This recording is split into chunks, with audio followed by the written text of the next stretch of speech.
اگر کتابیں ضروری ہیں تو نبی کو بھی معلوم تھا کہ قیامت تک اب نبی نہیں آئے گا، معلوم تھا نہیں معلوم؟ کوئی ایک کتاب تو لکھا جاتے کہ قیامت تک یہ چلے گی.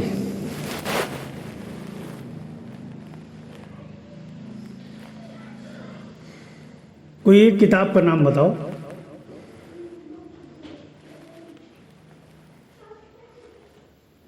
کہ جتنی لکھا پڑھی آئی سب نبی کے بعد آئی. وہاں تو جو حدیثیں بھی لکھی پڑھی میں تھی نا وہ بھی جلائی گئی تھی.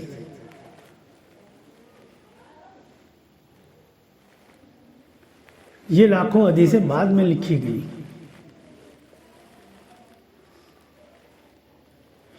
ایک کتاب کا نام نہیں بتا سکتا ہے کوئی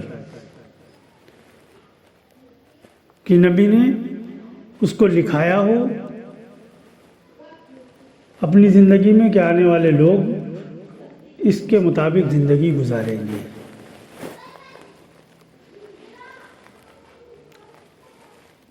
تو کیا نبی ادھورا کام کر کے چلے گئے؟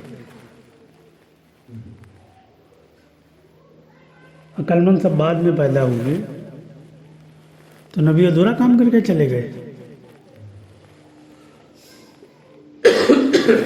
اب تو ہر چیز کی کتاب لکھی ہے.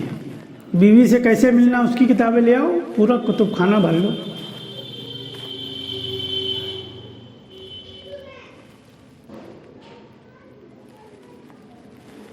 لباس کیسا پہننا ہے اس کی کتابیں لے آؤ، پورا کتب خانہ بھر لو، کمرہ بھر لو.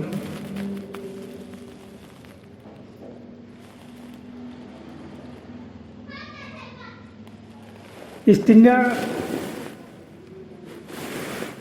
اور دیگر مسائل کی کتابیں تو بہت ملیں گی کہ ساری چیزیں جو ہے وہ بھرمار کر کے لکھ دی گئیں اور امت سے کہا گیا یہ ضروری ہے تمہارے لیے.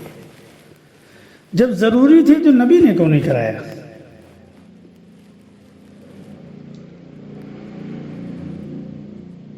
اور یہ نہیں کہ محمد صلی اللہ علیہ وسلم نے نہیں لکھائی، کسی نبی نے کوئی کتاب نہیں لکھائی.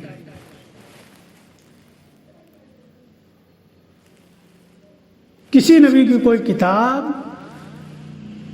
کی زندگی ایسے گزارنا کوئی ایک کتاب کوئی نہیں بتا سکتا ہے. جتنے نبی آئے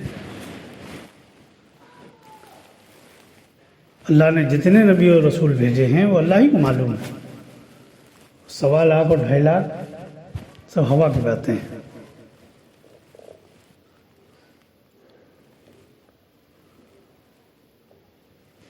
قرآن میں کچھ 30 کے قریب تذکرہ آتا ہے جن کے نام آتے ہیں، باقی اللہ عالم. اللہ نے کتنے بھیجے، کہاں بھیجے، اللہ کے علم ہے.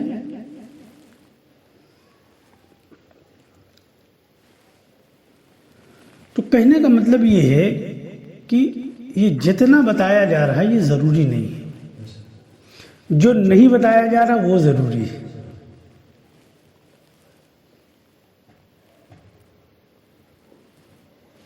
وہ ضروری کیا ہے کہ انسان کا اپنے رب سے ایسا تعلق ہو کہ یہ زمین سے پکارے تو کائنات ہل جائے.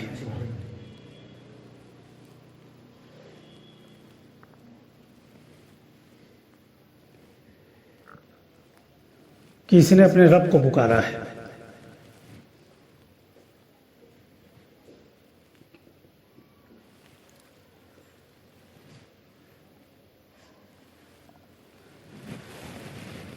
اللہ نے ہر چیز سمجھائی ہے انسان کو.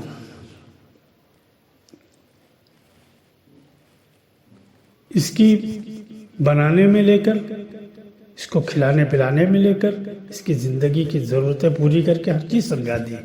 تو کتاب کی ضرورت کہاں بچی؟ ضرورت وہاں پڑتی جب یہ ساری چیزیں اللہ نے پوشیدہ رکھی ہوتی، سمجھائی نہ ہوتی.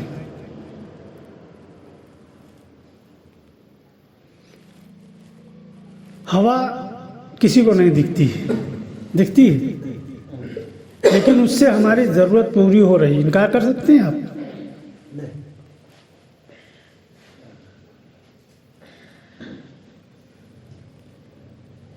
آسمان سے غلہ اترتا ہوا کسی کو نظر نہیں آ رہا، لیکن اللہ سب تک پہنچا رہا ہے، انکار کر سکتے ہیں آپ؟ جب چیز اللہ سمجھا رہے ہیں تو پھر ضرورت کہاں کسی چیز کی ہے؟ بس یہ ہے کہ ہم غلام ہو گئے۔ جو اللہ ہمارے ساتھ معاملہ کر رہا اس سے ہم اپنے اللہ کو نہیں پہچاننا چاہ رہے ہیں، ہم غلام ہو گئے، دوسرے کی نگاہ سے اللہ کو پہچان رہے ہیں۔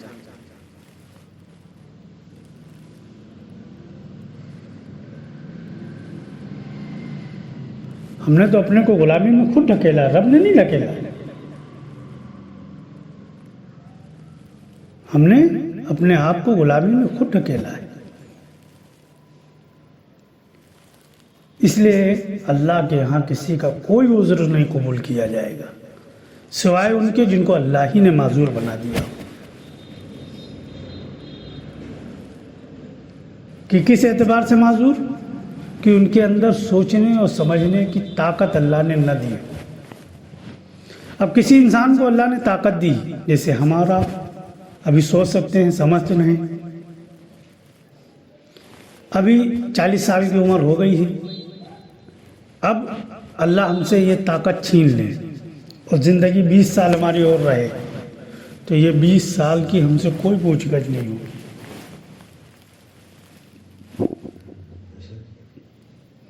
یہ جو 40 سال زندگی گزاری ہے، اس میں جو 25 سال ہمارے ہیں بالغ ہونے کے، یہ زندگی کیسے گزاری اس پر ہمارا فیصلہ اللہ کر دیں گے۔ اب اللہ وہ طاقت ہمارے دماغ کی چھین لیں تو اب ہم کیا کریں؟ مندر میں جا کے بیٹھ جائیں، کسی مزار پہ جا کے بیٹھ جائیں، بھیک مانگے، لوگوں سے سوال کریں، کپڑا پہنے، ننگا گھومیں، اس پر ہمارا کوئی فیصلہ اللہ کا نہیں آئے گا۔ آئے گا؟ آئے گا؟ کیوں نہیں آئے گا؟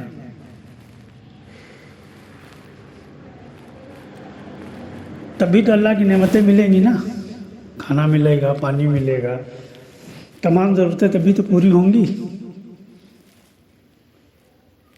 تو جب ایک دماغ کی طاقت کو جب اللہ واپس لے لیتے ہیں یا کسی کو عطا نہیں کر دیتے ہیں، عطا ہی نہیں کرتے ہیں، تو اس کے ساتھ جب معافی کا معاملہ ہے تو پتہ چلا انسان کو اللہ نے کسی کا محتاج ہی نہیں بنایا، نہ کسی کتاب کا، نہ کسی انسان کا، نہ کسی ادارے کا، نہ کسی تنظیم کا، نہ کسی فرقے کا، کسی کا محتاج نہیں بنایا۔ اس لیے اللہ کے یہاں یہ کسی سے پوچھے نہیں جائے گا کہ تم کس فرقے سے آئے ہو، دنیا میں مسلمان تھے، عبد الرحمن کے گھر میں رہتے تھے یا راج کمار کے گھر میں رہتے تھے، یہ پوچھے نہیں جائے گا۔ جس رب نے پیدا کیا ہے، جس نے تمہاری دنیا میں ضرورتیں پوری کی ہیں، اس کو پہچان کے آئے ہو نہیں آئے، یہ پوچھا جائے گا۔ اس پر فیصلہ ہوگا۔ دنیا میں تمہارا نام کیا تھا، تم کس گھر میں پیدا ہوئے تھے، اس کا کوئی تذکرہ نہیں کیا جائے گا۔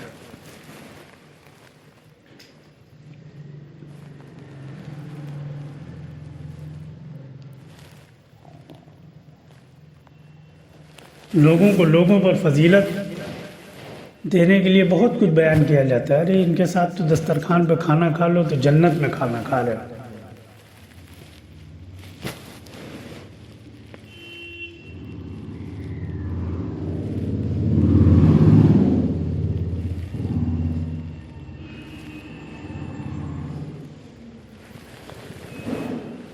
انسان دنیا کے اندر اصل چیز سے محروم ہے، اس لیے انسان دنیا کے اندر اپنے مسائل رب سے حل نہیں کرا پا رہا ہے۔ اور جب انسان اپنے رب سے تعلق بنا لیتا ہے تو دنیا میں کوئی چیز اس کا راستہ نہیں روک پاتی ہے۔ صحابہ کی زندگی ہے سامنے، اولیاء کرام کی زندگی ہے سامنے، اللہ والوں کی زندگی ہے سامنے،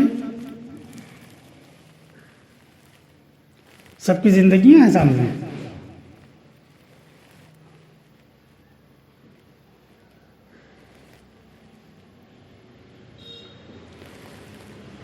صحابہ کی جماعت نے قیام کیا سفر، پہلے جنگلات کے تھے، صحرا کے تھے، روڈ کہاں تھے؟ چاند و تاروں کے اعتبار سے لوگ سفر کرتے تھے۔ اب تو اگر ہم لوگوں کو تو اس کا علم ہی نہیں، پہنچ ہی نہیں سکتے ہیں۔ چاند تارا دیکھ کر آج کل کوئی پہنچ سکتا ہے؟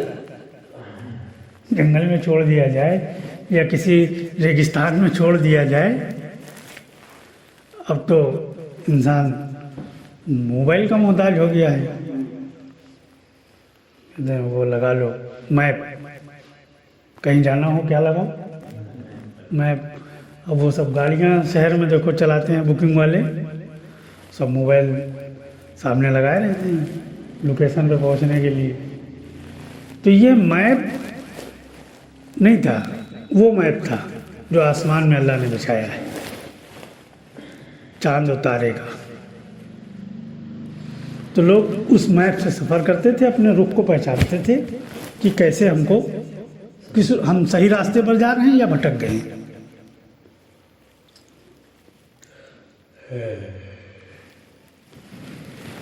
تو صحابہ نے قیام کیا، کچھ حالات آئے، سواریاں بدک کے بھاگ گئیں۔ سواریاں،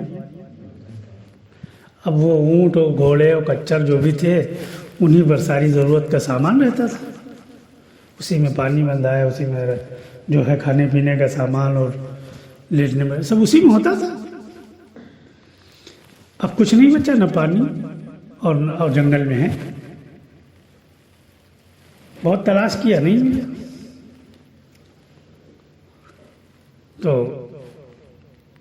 کیا کیا جائے؟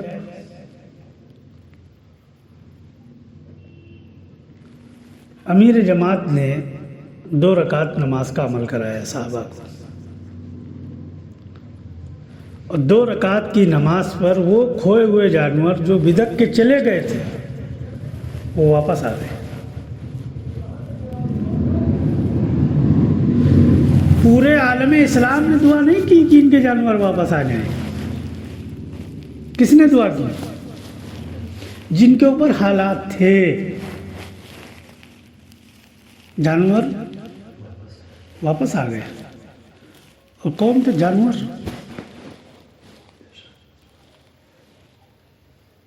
اور نئی جگہ تھے، چلو